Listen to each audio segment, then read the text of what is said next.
Hello, I'm Mark. Today we're going to be looking at a breakdown of the fourth track from our EP, Horizon. If you've not listened to it, then, do that first. Otherwise, none of this will make sense. So we're going to start by looking in Logic, which is where I initially wrote a lot of the piece. So most of my writing begins at the piano. I usually come up with some kind of sketch. But the past year or so, I really enjoyed recording piano straight into the computer, and it gives me this kind of digital sketch pad to work off of. So I actually have some of these sketches here, which I can demonstrate, for example.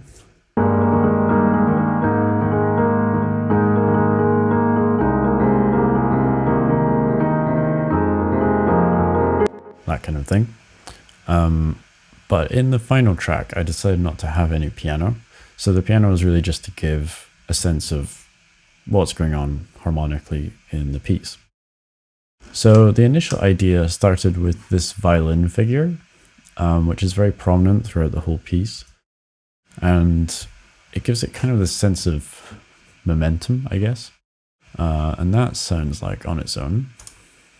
Oh, I should say that I made a demo for this track, like a proper demo with all the tracks, because for this tune, we're recording more instruments than we have. So, for example, there are 3 violin parts and 4 cello parts, but we only had 1 violinist and 1 cellist. So it meant we recorded everything to a click. And when you're recording to a click, it's not very exciting. It's not a very inspiring way of recording. So it's really helpful to have a demo, because that allows the musicians something to play off of. It's a bit more of an interesting experience. So the first person we recorded was Greg on drums, which we'll get to in a second. But the thing I initially wrote was this idea on violin. So we'll have a quick listen to that from the demo.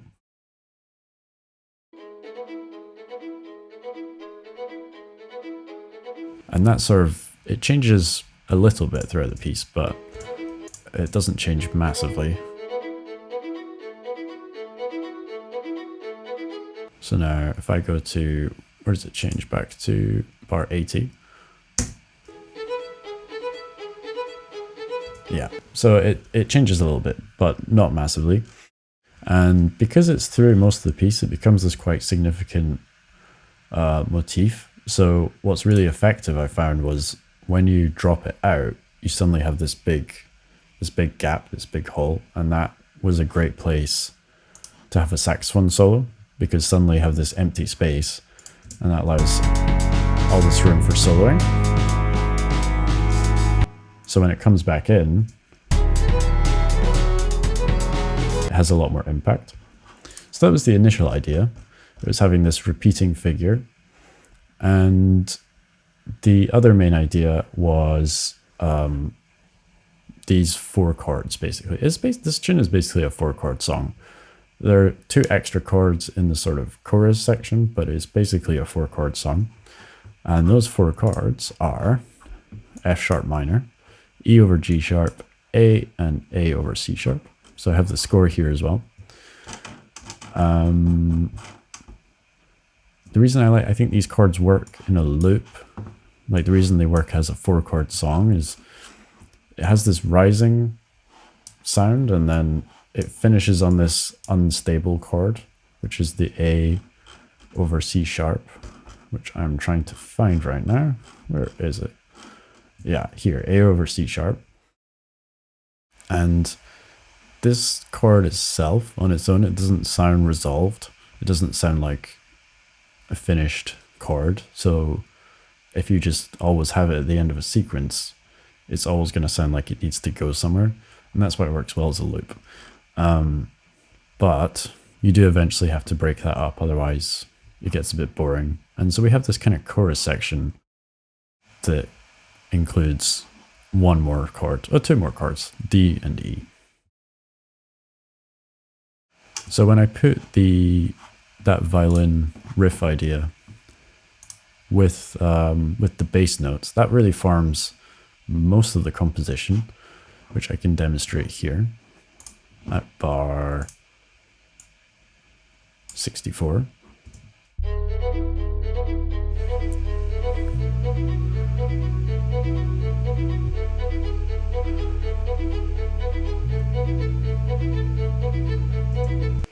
And then if you hear that in the context of the final song.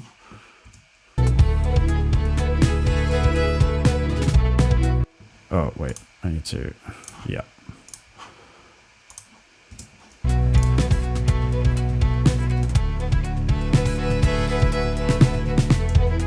So I think like most of the harmonic information is there just from this idea in the violin and from the bass notes.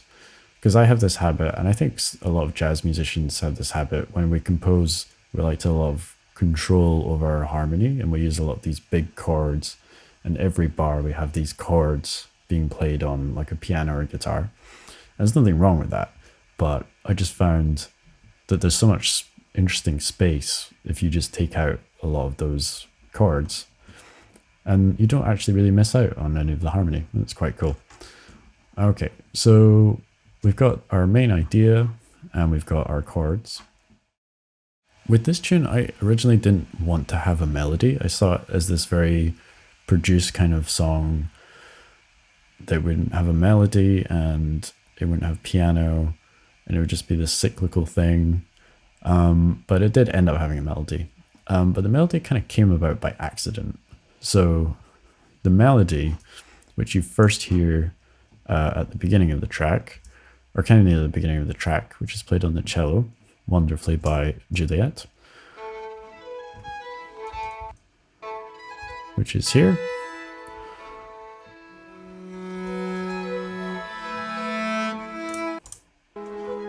Switch to the demo. So this is the melody.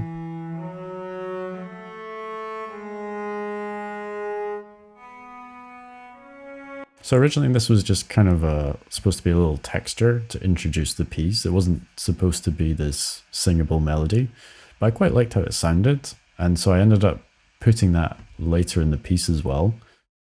But there is a period where there's no melody. So when it does come in, it has a lot more impact. And so that melody comes in, is it there? Bar 80, yep.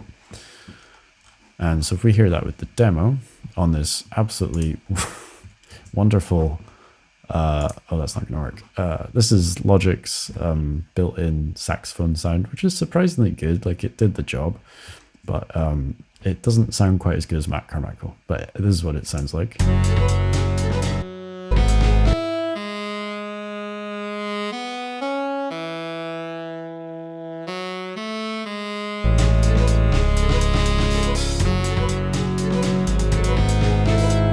So this melody is almost identical to the initial cello melody. There's one note that's different.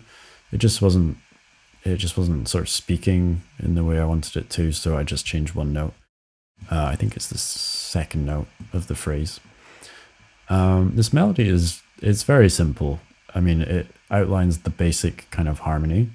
We can have a look at it in the sheet music.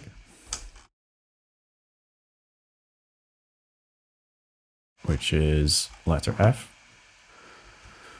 And you can see rhythmically it just repeats a lot, and it's just outlining the kind of basic harmony really, with a little bit of color, but not much going on. And it's really an 8-bar melody, and 8 bars is pretty short for a melody. So the question is, how do you extend that? Because you can see the melody here is all of this. We go from bar 80 to bar 115. Oh, not quite, around there. And so the question is, how do you extend a melody? And basically you use two of the oldest tricks in the book, which are, if you see here, the melody ends by going down the way. So if I play this on its own, here's another wonderful MIDI saxophone sound from Sibelius.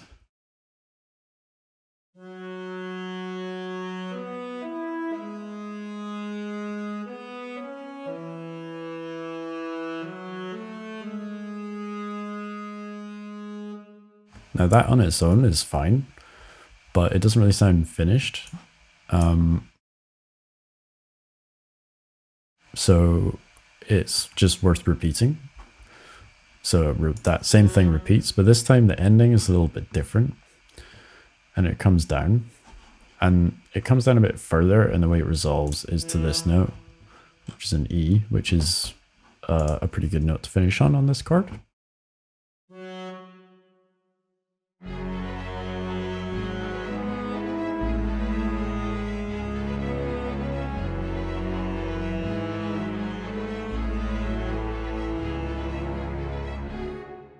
So now that sounds like quite finished.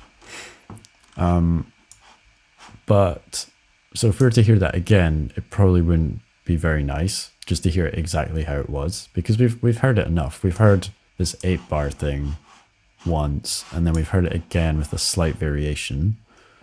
So now we have to do something else to vary it, because I'd like to hear it again, but not in the same way. And the easiest thing to do is just, well, there are two options. Either put it in a different instrument or change the register of that melody. And so I decided to put it up an octave, which puts it in a really, I think, quite a powerful part of the saxophone, because it's in the high register, but it's not going into the altissimo. So it still has some weight behind it. And Matt on saxophone, I mean, he has such a great sound through the whole saxophone. So this wasn't going to be a problem if it did go high anyway. So when we play this,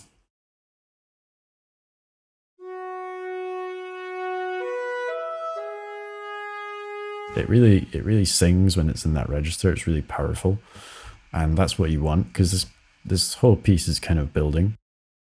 But again, even that on its own is not that interesting. So at this point, I also brought in a counter melody, and the counter melody also helps fill the space a little bit, because we've been using this idea of the bass note, this violin riff that we talked about, and then we've got the melody, and that is enough because we just did that.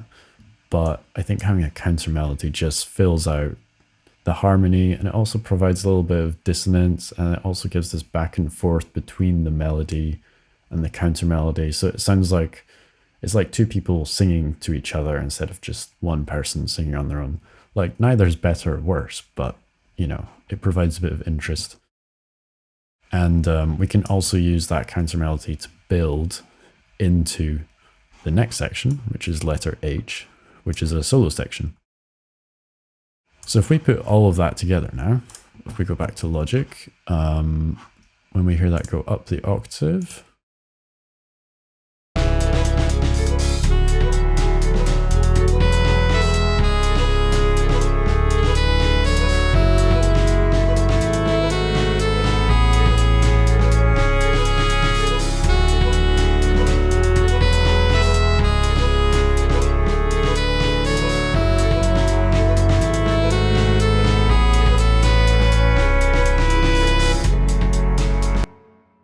so that's the second time of that melody. I should also apologize for this drum sound. There's actually quite a cool free drum kit plugin from Spitfire. It's just called, I don't know what it's called. It's just a drum kit from Spitfire Labs.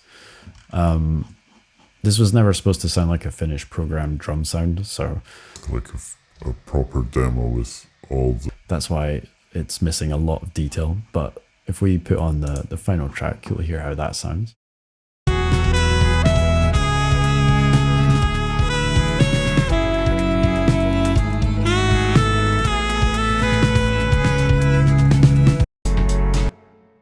And then after this section, we get to a solo section.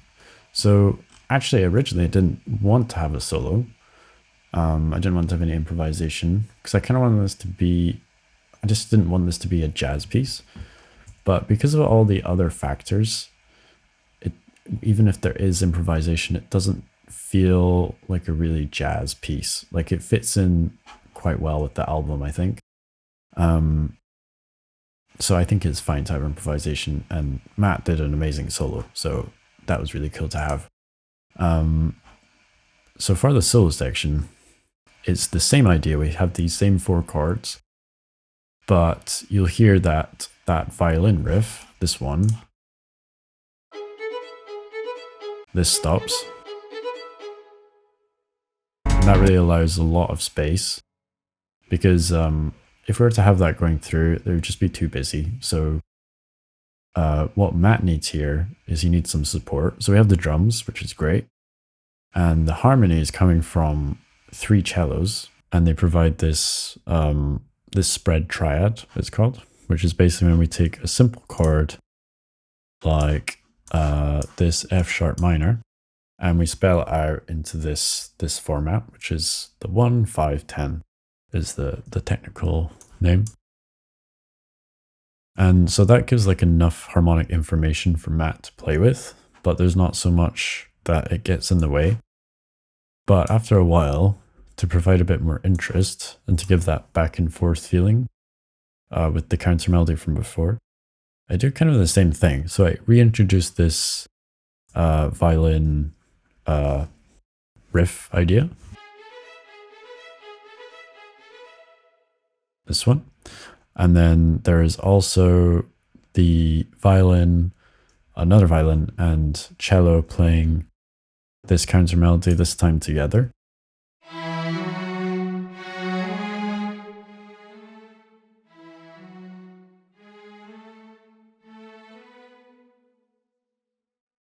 And again, that gives like enough harmonic information, but it doesn't get in the way of Matt. So it's a relatively short solo. And then I didn't really know how to end it. It could have gone back to the melody at this point, but I felt like we'd already heard it enough. And the energy was already at this really high place that if we'd gone to the melody, it would have come down. And I just decided to basically drop it right down instead of dropping down a little bit, and just have these few bars of just drums and violin. So it's just Bernadette and Greg here. And it sort of ends very abruptly, which I think is quite nice because this tune started very softly and gradually built. And so having quite an abrupt ending feels kind of cool. But if nothing came after this ending, it might be a bit too abrupt. So there's this little additional harmonics that come out. But let's just have a listen to the ending, which sounds like this.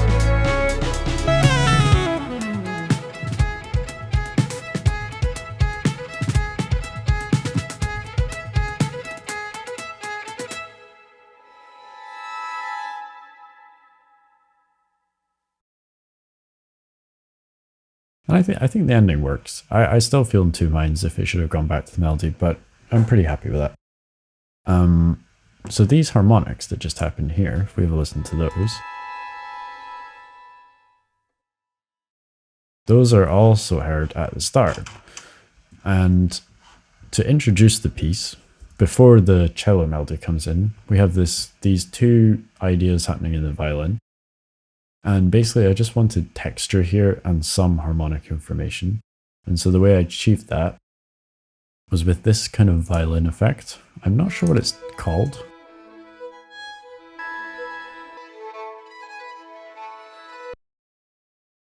I think is it Barilage? I always forget the name.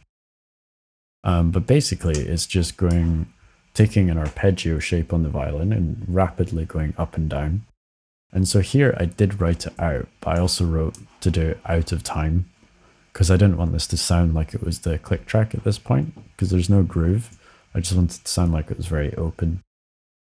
And to complement that, there's also these artificial harmonics, which are also played in a flautando style. So what this means is instead of a conventional harmonic, which is when you just touch the string above these natural resonances on the instrument, and you get this very airy sound.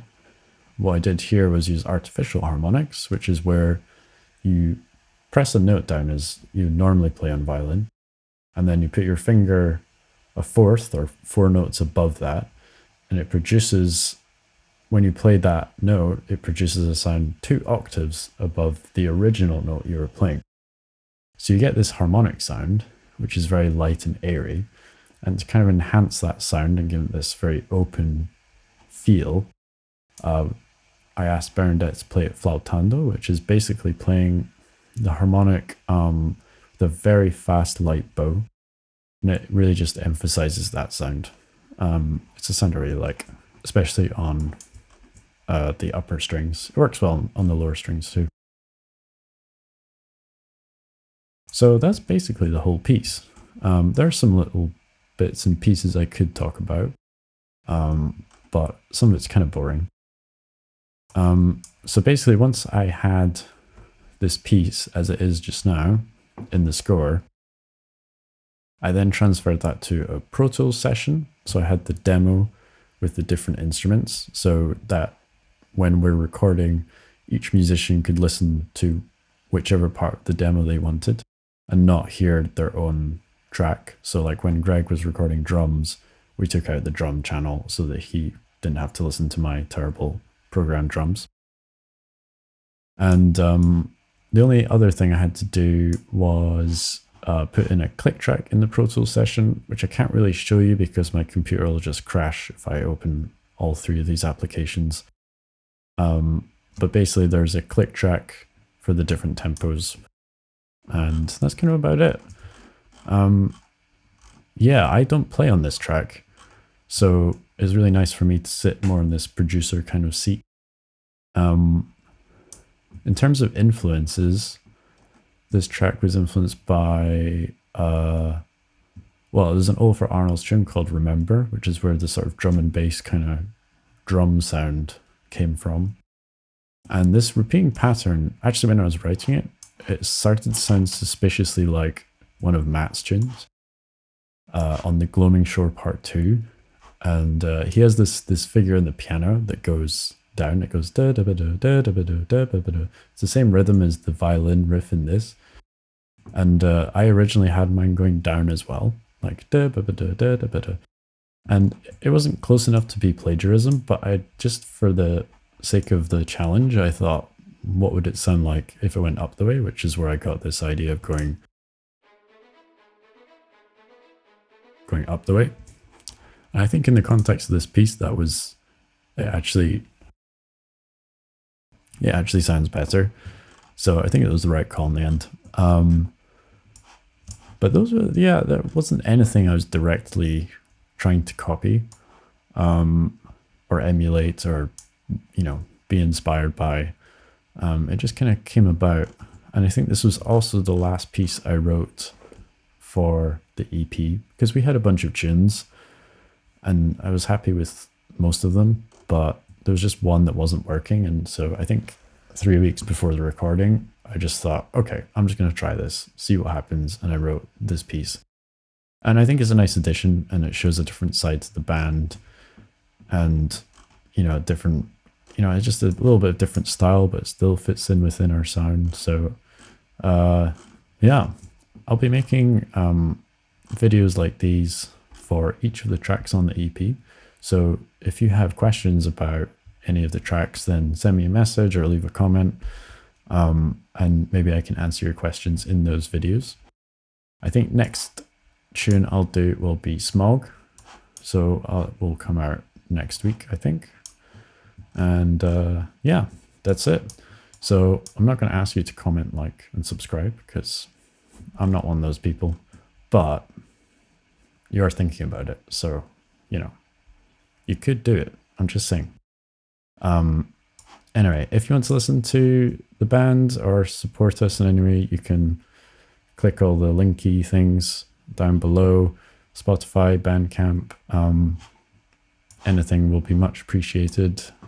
And see you next time.